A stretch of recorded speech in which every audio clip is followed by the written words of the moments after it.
On the 15th of May in the year 1943, somewhere to the west of Kansas, a young man named Feldwebel Vera Hartmann found himself gazing intently through the glass of a train window. He was barely 20 years old, yet he had already been traveling for a full 3 days since his departure from Camp Shanks, located in New York. During this entire span, he had observed the vast, ever-changing landscape of America rolling past him. Fields, towns, and endless stretches of countryside, all moving in a slow, rhythmic procession. For 3 days, he had been trying to make sense of what he was seeing, attempting to grasp the reality behind the scenes unfolding outside his window. The train gradually slowed down near a dusty station named Amarillo, situated in the heart of Texas. As it paused, a man stood on the platform, dressed in leather chaps and a wide-brimmed hat, intently watching the train's approach. A true American cowboy, nothing like the idealized figures portrayed on posters or seen in Hollywood movies, but an authentic figure emanating the rugged spirit of the West. He was quietly rolling a cigarette, squinting into the intense Texas sun that cast long shadows over the arid landscape. Hartmann, along with 499 other German prisoners of war, was about to step into a world that Isef Gerbils, an influential figure in their ranks, had often claimed did not exist. These soldiers had mostly been captured during their campaigns at Kasserine Pass in Tunis, Sicily, and in the desert battles under Rommel. They were men who had fought fiercely in the North African sands, expecting to meet their end amidst scorching heat and relentless danger. Men who believed their fight might be over in the harsh expanse of the desert. Yet, their story was taking an unexpected turn. They found themselves in a different desert, one vastly unlike the one they had anticipated, with outcomes unexpectedly different from their prior expectations. For these prisoners, the propaganda machine of Nazi Germany had meticulously painted a grim picture of their future captivity in America. They had been told stories of barbarism and torture awaiting them in the hands of their captors. Predictions that the Americans would treat them as animals, barbaric mongrels with no regard for culture or decency. The image of America they had internalized was one of softness, decadence, and moral decay. An American nation of mixed races, devoid of true honor, ruled by gangsters and cowboys, lacking the sophistication that their ideology valued. The first stark shocks, however, had come even before stepping onto American soil, aboard the prison transport ships. Instead of the brutal conditions they expected, the prisoners found themselves served white bread, genuine coffee, and 3 hot meals every day. These were more than they had seen in months, matching the rations that American soldiers received in accordance with international agreements such as the Geneva Convention. It was a startling revelation. The horrors they had been warned of sharply contrasted with this surprising hospitality. As their journey carried them further into Texas, the contradictions of their new environment multiplied vividly through the train's windows. They saw sprawling farmland stretching endlessly in every direction, with herds of cattle grazing lazily across wide plains that seemed to go on forever. They observed oil derricks tirelessly pumping black gold from the earth, dark and glistening against the sunlit landscape. Towns emerged, illuminated by electric lights, connected by paved roads, with automobiles humming along, an indication of modern prosperity and progress. One of the prisoners, many years later, would send a letter home, describing the scene. Americans possessed so abundantly that they not only had plenty for themselves, but also shared generously with their enemies.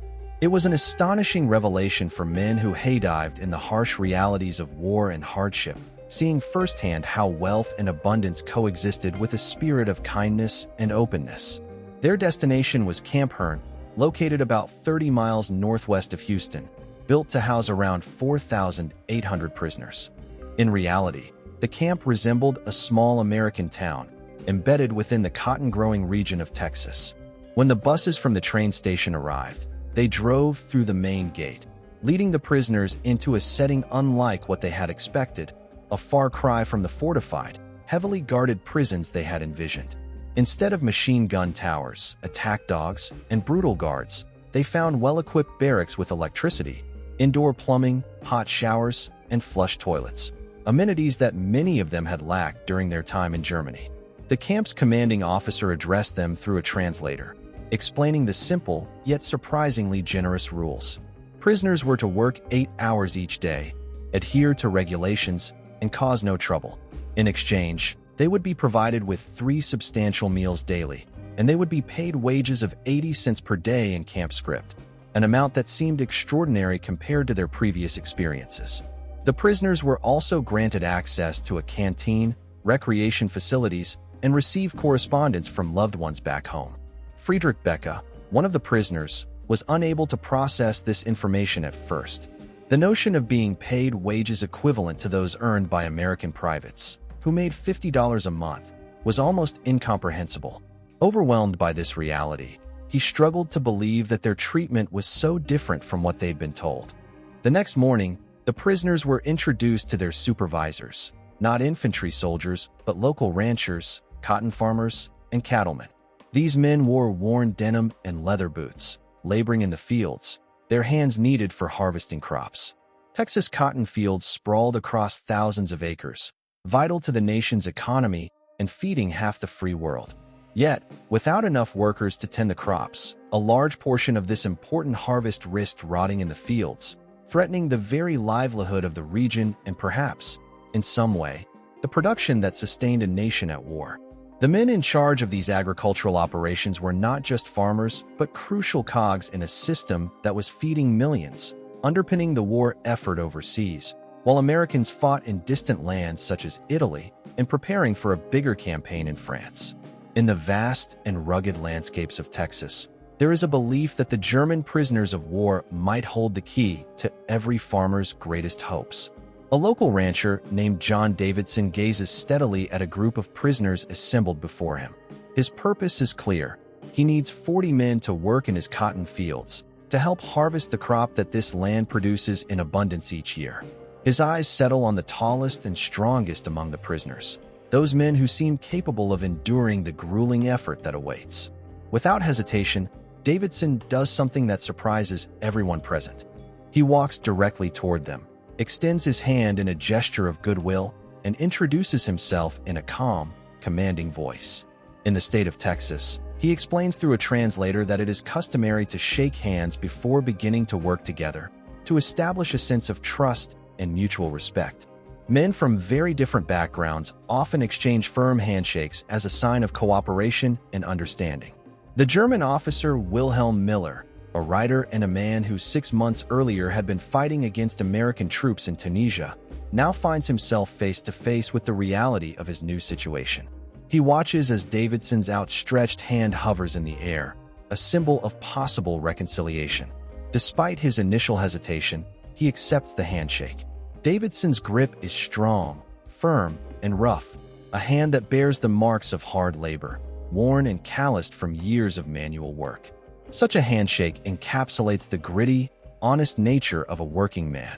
Meanwhile, the sprawling cotton fields of Brazos County extend endlessly beneath the relentless Texas sun. The daily labor is arduous and unyielding.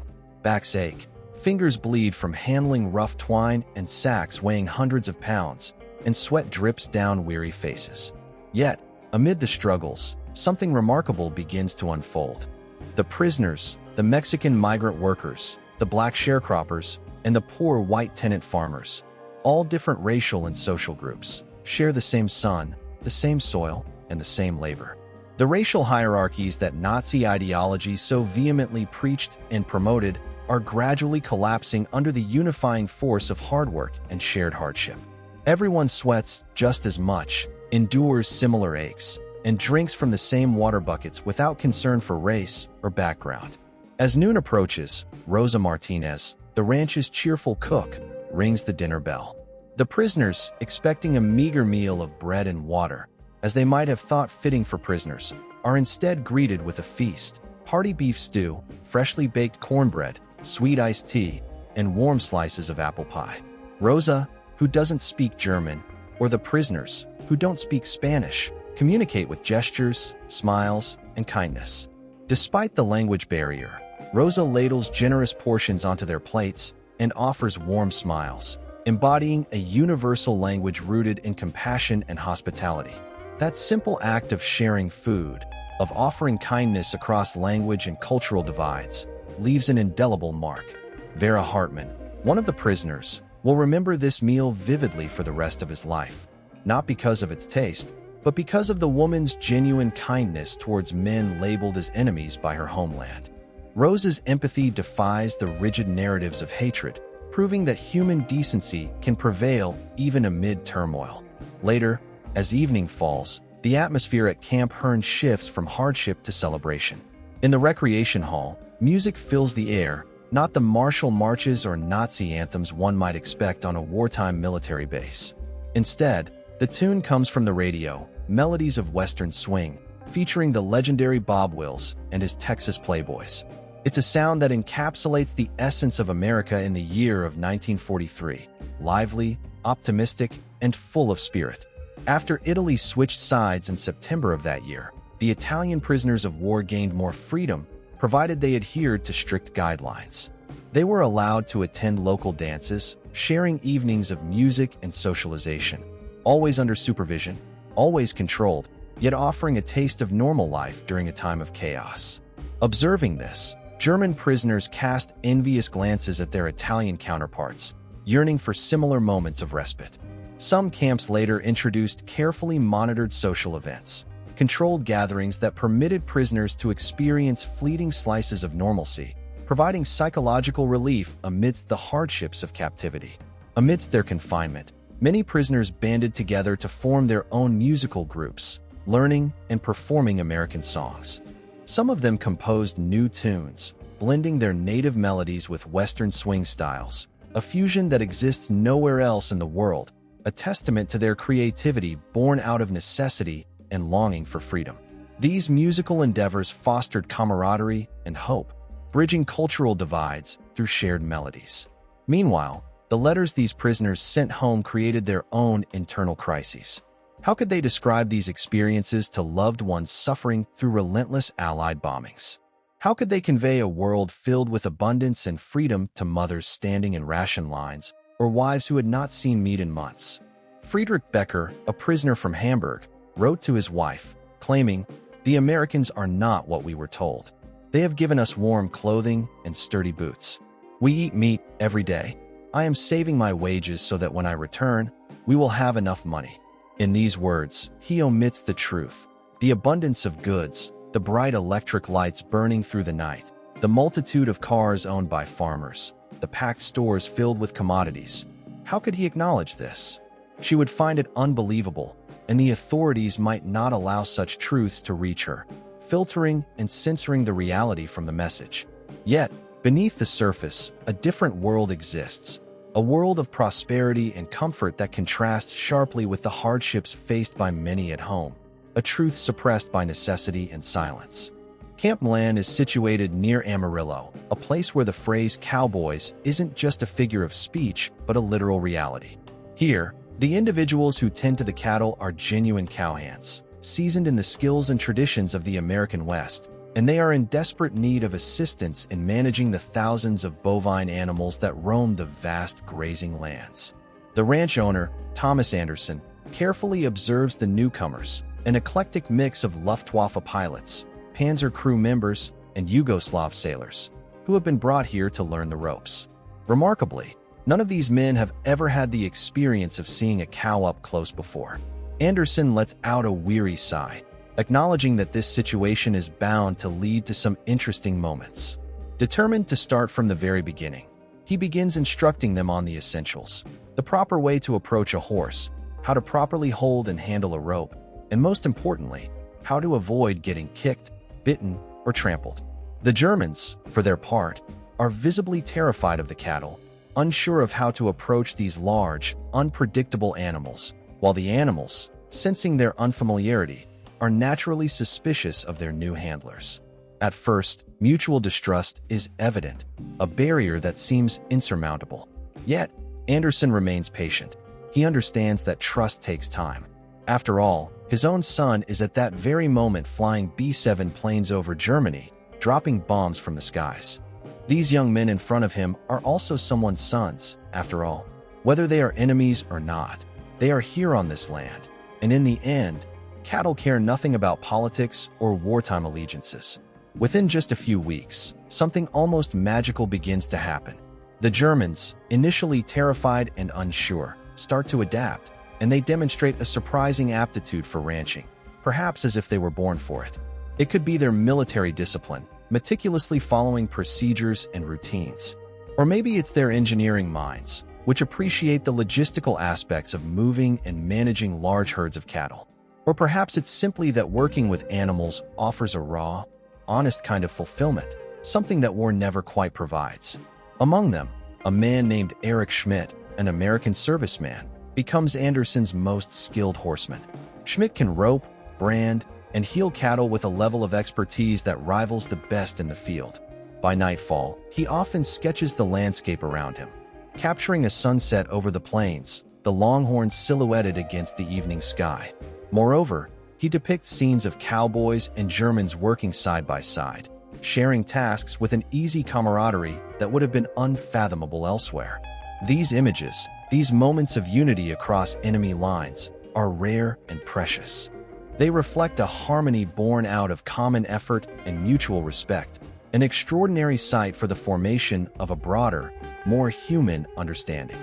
In the year of 1943, on a Sunday morning within the various camps, German prisoners of war organized their own religious services. Lutheran ministers and Catholic priests among the prisoners lead worship, offering spiritual solace. The American military authorities, respecting their beliefs, provide them with hymnals, religious materials, and the freedom to practice their faith, even while on enemy soil. Some of the camps go further, arranging special permits that allow prisoners to attend local churches on major religious holidays. On Christmas of 1944, a small group of German prisoners sit quietly in the back pews of an American church. The hymn they sing is Silent Night, performed in its original German language. They know every word, every note, and by the third verse, tears well up in some of their eyes, not because of sadness, but because of the overwhelming emotion triggered by this act of kindness and recognition. Many are overwhelmed by the fact that, in an enemy land and amidst war, they are being treated as human beings, deserving dignity. On December 23, 1944, at Camp Papago Park in Arizona, 25 Yugoslavian sailors, U-boat sailors, had been digging a tunnel for 3 months. Their painstaking efforts culminated tonight in a daring escape. They had devised a plan that was, in its own way, brilliantly foolish. Their goal was to float down the Salt River to reach Mexico, seeking freedom and hoping for a future where they might live without oppression until their homeland's victory in the war. They constructed a collapsible boat, carefully studied maps, and stored enough food to sustain themselves. Led by Captain Littman Hanser Kraus, the group emerged under the bright glow of a full moon into the empty, silent desert. For a moment, they experienced pure freedom. Without hesitation, they ran toward the river, only to halt abruptly. To their dismay, the Salt River, so clearly marked on their outdated maps, was entirely dry. No water, just parched sand and hard rocks stretched out before them. Their plans, relying on outdated information from the year of 1880, had failed. There was no way to float away.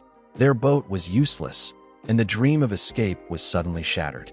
Without hesitation, they scattered into the surrounding desert, each trying to find a way out on their own.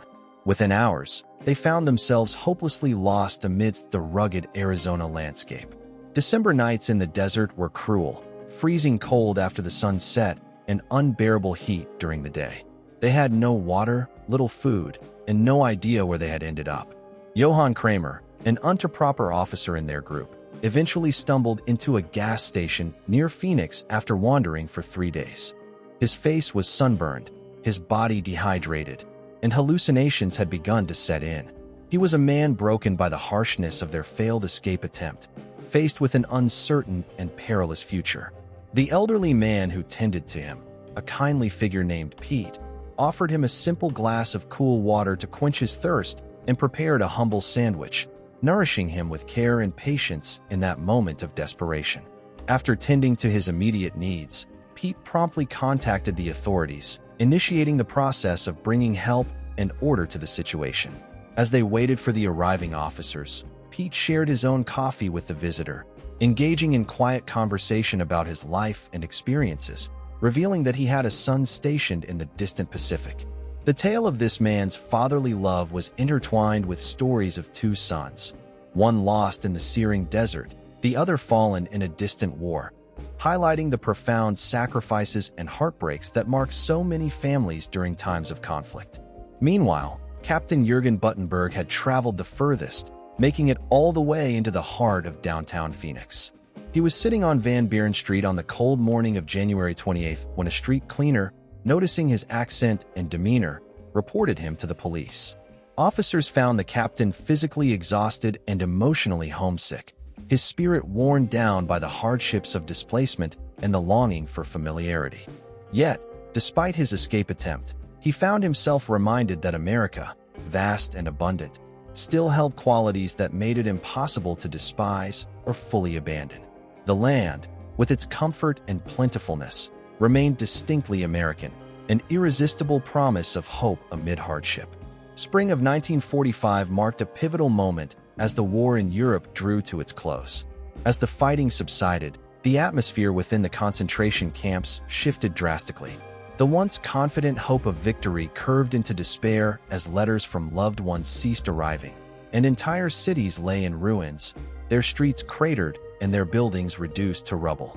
Families had been scattered across continents or lost entirely in the chaos. For many prisoners, the question persisted: what could they possibly return to? Thomas Anderson, a rancher with a generous spirit, made a heartfelt offer to the German prisoners working on his land. He wished they could stay and continue working on his ranch, offering to sponsor them if circumstances allowed.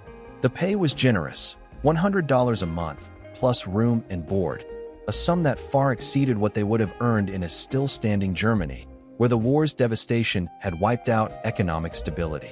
Yet, international law, the dictates of the Geneva Convention, left no room for discretion. All prisoners of war had to be repatriated, sent back to their homelands regardless of personal wishes.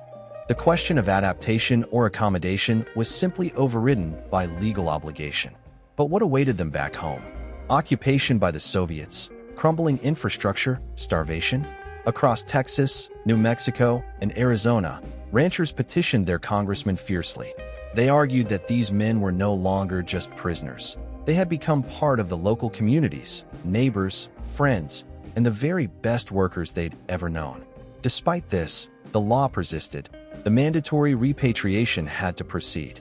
Victory in Europe was officially declared on May 8, 1945, Victory in Europe Day.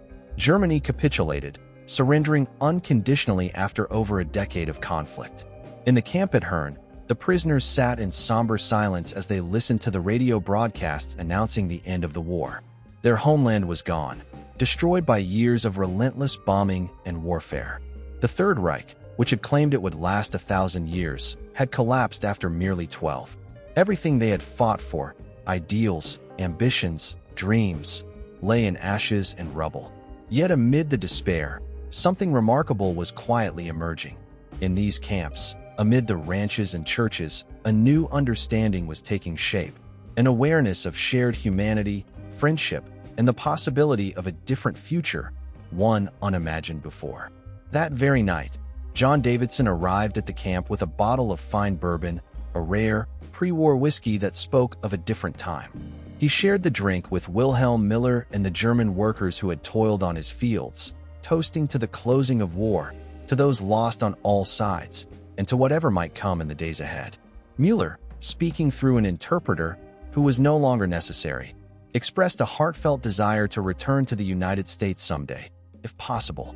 America had shown him something that Germany never could, that strength did not require cruelty, that true power did not depend on hatred.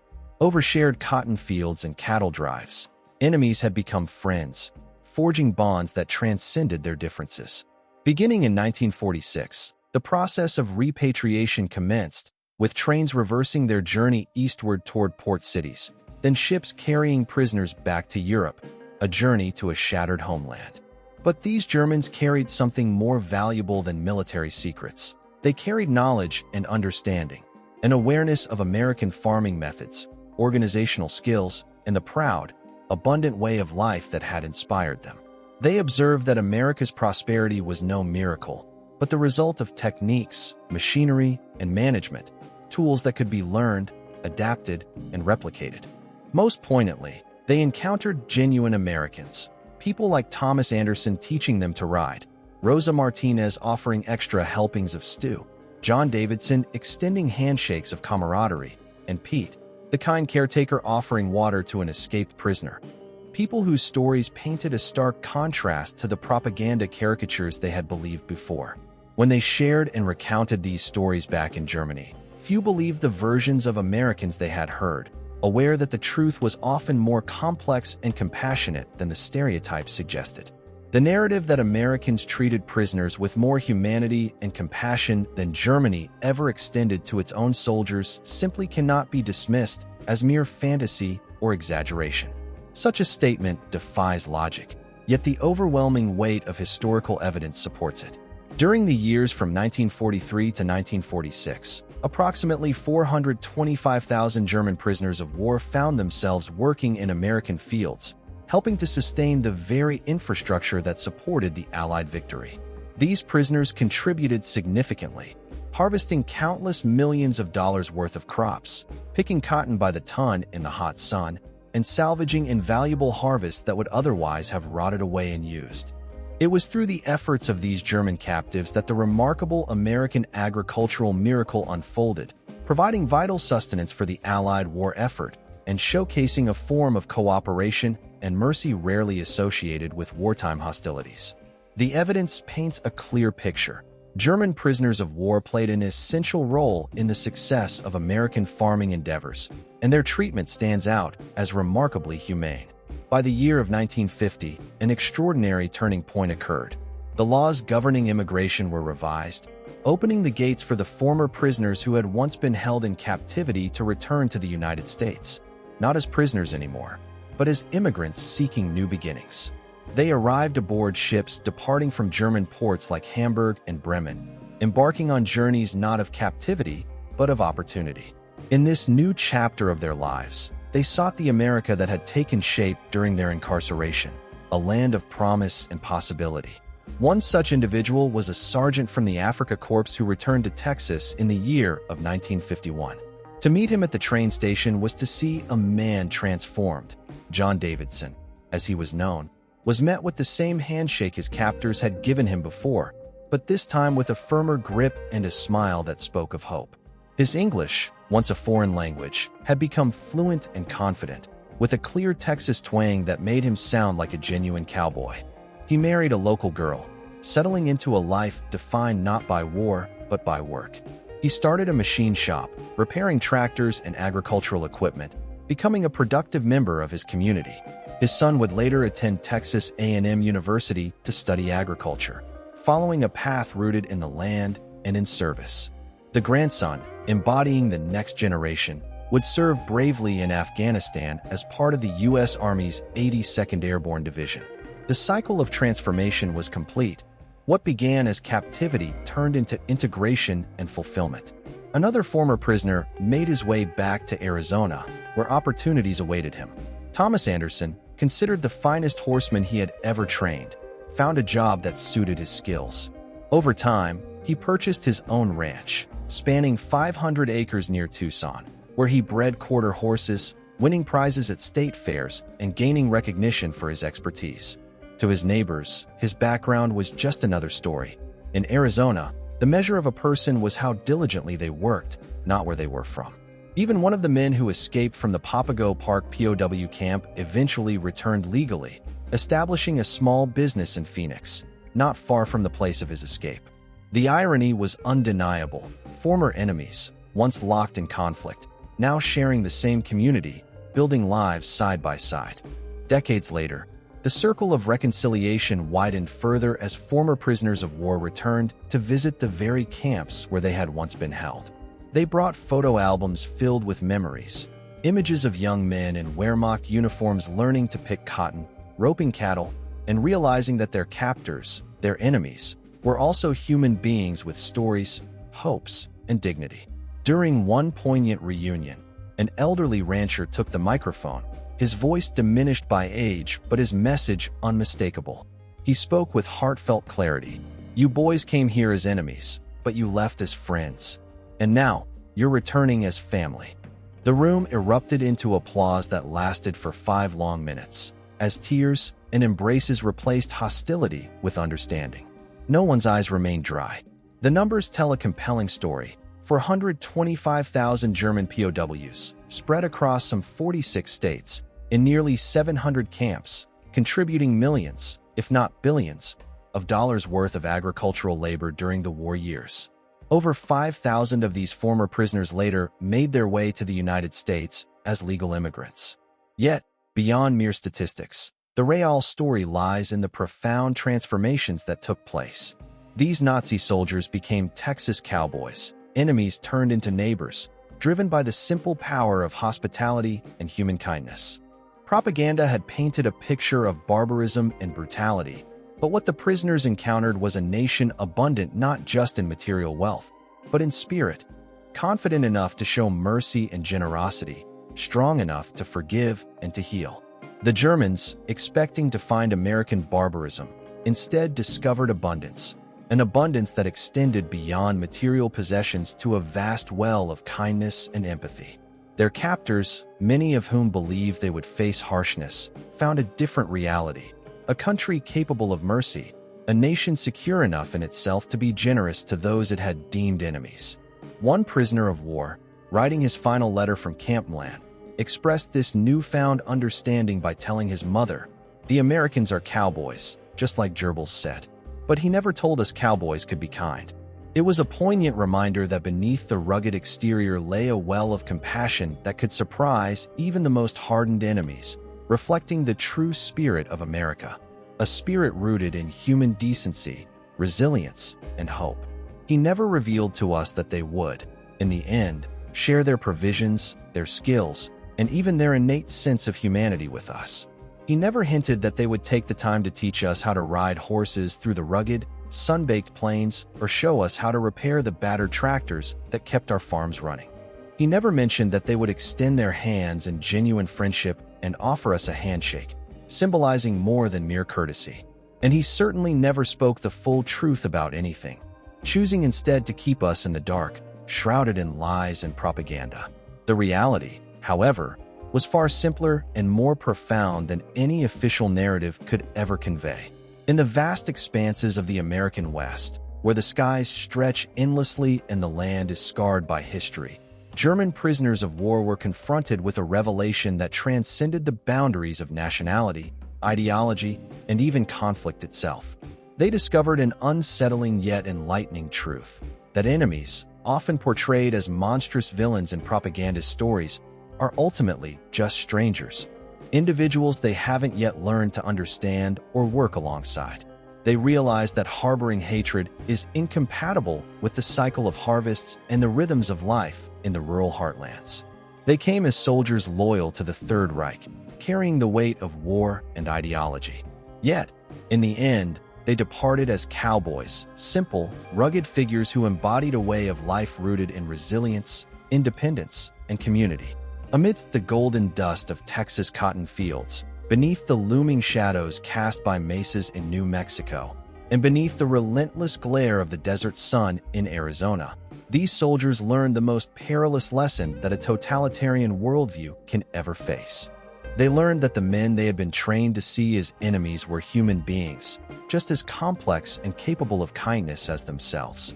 What was perhaps even more startling was that they, too, had become human, capable of compassion, understanding, and change, despite the ideologies that had once defined them. This realization struck at the very core of their beliefs, transforming notions of us and them into a recognition of shared humanity, capable of breaking down even the strongest barriers built by hatred and aggression.